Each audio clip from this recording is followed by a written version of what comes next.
Hello everyone, this is Alicia Rosenzweig. My wife and I are not.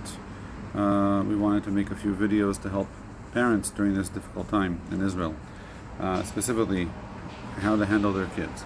So this short video will be about what do you do during the time you're in the mamad, during missile attacks when you're taking shelter.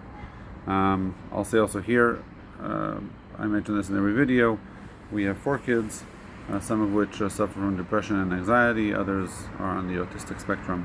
So we have a lot of experience with kids that are special needs, and a lot of our experiences as parents are geared towards that stuff. And we'll share with you a bunch of these insights as we go.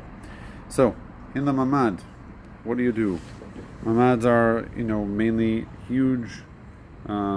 They cause huge disruptions to the day.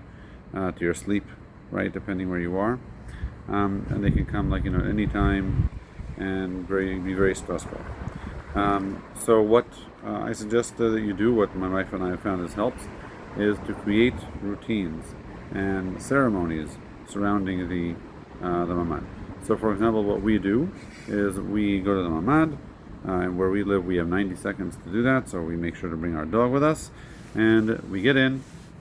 We first say Tehillim, that's what we do, 1 chapter of Tehillim, and then we start watching a movie, and we watch it for 10 minutes, and then when we have to leave the mamad, we stop the movie. And so it turns out that going to the mamad is part of a family watching of a movie.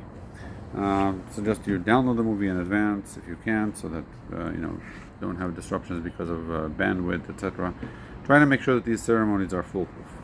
If you don't have a computer in the room, or you want to do something else, you can think of you bringing a board game or a card game, playing any kind of other game with your siblings, with your family, as part of your ceremony inside.